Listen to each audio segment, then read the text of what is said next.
हाय hello नमस्कार welcome back to my channel Deepali एक housewife. तर जसं की मी तुम्हाला मागच्या व्हिडिओमध्ये म्हटलं होतं शंकरपाळी बनवलेली, त्या व्हिडिओमध्ये की आपल्या व्हिडिओमध्ये तुम्हाला रांगोळी पण दिसणार आहे आणि नेक्स्ट व्हिडिओ रांगोळीचाच असणार आहे. तर आज माझ्याकडे जरा वेळ होता आणि विचार केला लक्ष्मीपूजनची रांगोळी आपली मोठी असते आणि मेन असते ती. बाकीच्या पण मी तुम्हाला सगळ्या रांगोळ्या दाखवणार आहे आणि त्या छानच असणार आहेत, पण आज मला पहिली तर इच्छा झाली की आपण लक्ष्मीपूजनासाठी जी रांगोळी काढायला पाहिजे ती मी तुम्हाला दाखवायला पाहिजे. तर आज सुरुवात मी त्याच रांगोळीपासून करते आहे आणि मुलांची पण खूप गडबड चालू होती इकडं मध्येच. आणि रांगोळी वगैरे एवढ्या लवकर दाखवायचं कारण पण हेच की नंतर आपल्या म्हणजे बायकांना आपल्याला सगळ्यांनाच दिवाळी जशी जवळ येईन तर मुलांना सुट्ट्या लागतील, त्याच्यानंतर घरातलीच कामं सरत नाहीत आणि त्याच्यामुळे फोन हातात घेणं बघणं आपल्याला एवढं जमत नाही. तर म्हटलं आत्ता निवांत वेळ असतो सगळ्यांकडेच, अजून मुलांना सुट्ट्या वगैरे लागलेल्या नाही आहे, तर ह्या वेळेतच तुम्ही बघून घ्याल रांगोळ्या पण, जे की काढायच्या वेळी तुम्ही नाही बघणार पण आत्ता तरी तुमच्या डोक्यात एक आयडिया तर राहते आपल्या की आपल्याला कधी काय करायचं आहे. तर म्हणून हा एक प्रयत्न आहे माझा, जो की माझं पण आत्ता तरी चला मी व्लॉग बनवते म्हणून तुम्हाला दाखवायचा मी प्रयत्न करते आहे. पण ज्यावेळी मी व्लॉग बनवत नव्हते त्यावेळेस माझं पण ह्याच असायचं की आता दिवाळी येणार आहे तर रांगोळी कुठली काढायला पाहिजे, कधी म्हणजे लक्ष्मीपूजनसाठी कुठली असणार आहे, वसुबारससाठी कुठली असेल, धनतेरससाठी कुठली असेल. तर हे प्लॅनिंग माझं आधीच असायचं, म्हणजे मला रांगोळी काढायला तर खूपच आवडतं, मी तुम्हाला आधीच सांगितलेलं आहे.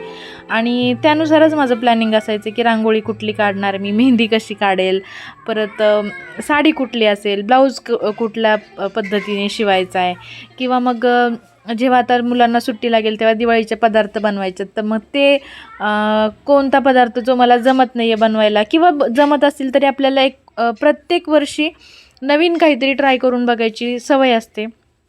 तर मग शंकरपाळी म्हणा, चकली म्हणा, प्रत्येक वर्षी ह्याने कशी केली असेल तर ते काही वर्षभरापूर्वीच आपल्या लक्षात नसतं, म्हणूनच आपण रेसिपी बघूनच करतो. आणि ह्या रेसिपी बघणं, रांगोळी बघणं, मेहंदीच्या डिझाईन, ब्लाऊजची डिझाईन हे आपण मोकळ्या वेळातच आत्ताच करू शकतो, म्हणजे माझ्या अंदाजे तरी. कारण जशा मुलांना सुट्ट्या लागणार तशी मग दिवाळीचा फराळ करायला चालू होतं आहे, परत बाकीचे पण कामं असतातच दिवाळीची. तर मग त्याच्यामुळे म्हटलं आत्ता आपल्या सारख्याच लेडीजला आपल्या सगळ्यांना वेळ आत्ताच आहे, तर मला पण रांगोळी काढायला वेळ आहे आणि तुमच्याकडे पण बघायला असेलच. तर मग त्याच्यामुळे मी हे शेअर करायचं ठरवलं की तुमच्याशी आता मी रांगोळीचं म्हणजे एक व्लॉग आपला रांगोळीचा असेल, एक व्लॉग रेसिपीचा असेल, तर त्या हिशोबाने मी तुमच्याशी आता शेअर करणार आहे. आणि असंच आपलं दिवाळीचं रुटीन सगळं चालू राहील थोड्या दिवस, जोपर्यंत मला जेवढं येतं आहे तेवढं संपत नाही सगळं दाखवायला तुमच्यापर्यंत तोपर्यंत. तर घेते मी रांगोळी काढून. आता मुलांची लुडबुड चालूच होती मध्ये, त्यांचं चाललेलं की हे आम्हाला करायला दे थोडं, पण म्हटलं नको उगाच, एकतर व्हिडिओ काढायला मी कसा तरी वेळ काढला आहे आणि त्याच्यात पण तुम्ही मध्ये करणार म्हणजे सगळं राडा होऊन बसणार मध्येच काहीतरी. तर जसं जमतं आहे मला तसं मी आता काढायचा प्रयत्न केलेला आहे. तुम्हाला आवडली तर तुम्ही पण काढा. ही रांगोळी मी लक्ष्मीपूजनसाठीची काढते आहे. तर उद्या परवा येईल रांगोळी, ती आपली धनतेरस वसुबारस ह्यापैकीच एखादी कुठली तरी असेल. तर नक्की व्हिडिओ एन्जॉय करा आणि येतील व्हिडिओ तेव्हा बघत राहा, त्याने मला पण थोडंसं हे भेटतं. तुम्ही कमेंट वगैरे नाही करत ठीक आहे, पण बघण्यावरून तुमच्या आणि व्हिडिओचा माझ्या वेळ तुम्ही किती माझ्या व्हिडिओला देताय ह्याच्यावरून मला समजतं की तुम्हाला व्हिडिओ आवडला आहे म्हणून तुम्ही बघताय. तर असेच कंटिन्यू व्हिडिओ बघत राहा, मला पण ते छान एक सपोर्टच भेटतो तुमचा त्या ह्यानी. तर घेते मी काढून व्हिडिओ. आणि इकडं ना मी केस आणि हे आंबाडा वगैरे ब्लॅक कलरने करायला पाहिजे होता, पण मला 2 वर्ष झालं मी दुसरीकडं, तर कुठं नेमकं काय होतं रांगोळी काढायच्या वेळी माझ्या लक्षात येतं की मला ब्लॅक कलर पाहिजे आणि माझ्या जवळपास तर कुठे भेटला नाही मला, त्याच्यामुळे मी तिथं जांभळाच कलर वापरते. मी मागच्या वर्षी पण अशाच प्रकारची एक रांगोळी काढली होती, त्याला पण मी डार्क असा जांभळा कलर वापरलेला. एवढं काही दिसून येत नाही आहे, ते थोडंसं वाटतं, ॲडजस्ट करून घ्या. तुमच्याकडे ब्लॅक कलर असेल तर तुम्ही ब्लॅक कलर घाला. आणि चला आता व्हिडिओ एन्जॉय करा. फक्त पहिले बोलावं म्हटलं की तुम्हाला वाटेल इतक्या लवकर काय रांगोळीचा व्हिडिओ आला आहे. तर मोकळा वेळ आपला हाऊसवाईफला आत्ताच तर असतो. नंतर एकदा सुट्ट्या बिट्ट्या लागल्या की मग विषयच संपतो आहे आपला मोबाईलचा वगैरे सगळा. तर त्याच्यामुळे तर एक थोडीशी आपल्याला आयडिया भेटते आणि जे मला येतं आहे ते मी तुमच्याशी शेअर करण्याचा प्रयत्न करते, बाकी काही नाही. तर करा व्हिडिओ एन्जॉय. बघा कशी होते रांगोळी फायनल आपली. आणि माझ्याकडे स्पेस कमी होता दारामध्ये. मग गावाकडं एवढी मोठी जागा आहे आणि खूप मोठी रांगोळी असते गावाला माझी. तर मी ती पण तुमच्याशी शेअर करेन ह्या वर्षी, म्हणजे गावाला जाणार आहे तेव्हा लक्ष्मीपूजन दिवशी. तोपर्यंत माझ्या दारात जेवढी जागा आहे त्याच्यात मी काढून दाखवायचा प्रयत्न करते. तर असू द्या तुमचा सपोर्ट आणि एन्जॉय करा व्हिडिओ.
आणि जेवढी जागा होती तेवढ्यामध्ये अशी काहीशी झालेली रांगोळी. मला अजून काही काढायचं होतं इथे, पण जागा नसल्यामुळे मला हे थोडक्यात थोडंसं आवरून घ्यायला लागले. तर ह्याच्याकडे आता फक्त तुम्ही दिवे वगैरे छान लावू शकता, जे आपण फुलं काढलेत कडेनी, आणि हातामध्ये तिच्या दिवास ठेवू शकता.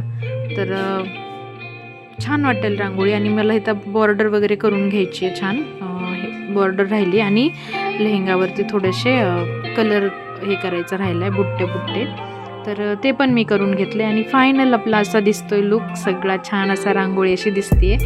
तर ह्याच्याकडे जेव्हा तुम्ही दिवे लावणार ना, तर एकच नंबर दिसतं हे. तर नक्की ट्राय करा जर आवडली असेल रांगोळी तर. कशी वाटली ते पण सांगा. व्हिडिओला लाईक, शेअर अँड सबस्क्राईब करायला विसरू नका. भेटूया आपण पुढच्या व्लॉगमध्ये एखाद्या नवीन रांगोळीसोबत किंवा मग रेसिपीसोबत. तर जे काही असेल ते दिवाळीच्या संदर्भातच असेल. तर व्हिडिओ एन्जॉय करा आणि कसे वाटतात व्हिडिओ हे पण सांगायला विसरू नका. तर तुमचे कमेंट आल्या किंवा लाईक भेटला किंवा मग वॉच टाईमवरून पण समजते, पण नक्की सांगायला विसरू नका. भेटूया आपण पुढच्या व्लॉगमध्ये. Thank you so much.